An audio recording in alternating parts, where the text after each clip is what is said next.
السلام علیکم ورحمۃ اللہ وبرکاتہ۔ اعوذ باللہ من الشیطان الرجیم، بسم اللہ الرحمن الرحیم۔ ابتلا سے بچنے والی دعا۔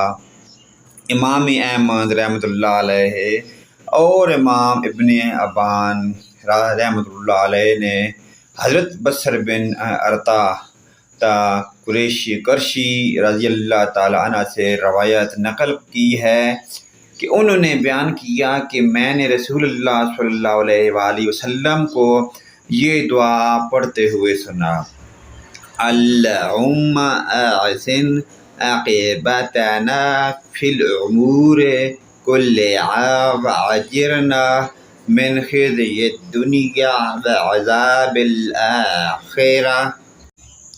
اے اللہ، ہمارے تمام کاموں کا انجام بہتر فرما اور ہمیں دنیا اور آخرت کی رسوائی سے بچا۔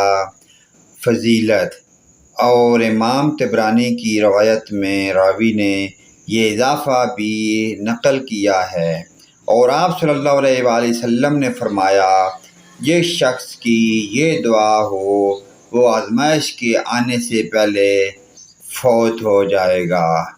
اللہ پاک کی ذات رحم فرمائے، اللہ پاک کی ذات ان پیاری دعائی کلمات پر عمل کی توفیق عطا فرمائے۔ اسلامی ویڈیو کو لائک، کمنٹ اور شیئر ضرور کریں۔ اللہ پاک کی ذات ہمیں جزائے خیر عطا فرمائے۔ اپنے والدین، دوست، یاروں اور رشتہ داروں، برادری کے ساتھ شیئر ضرور کریں۔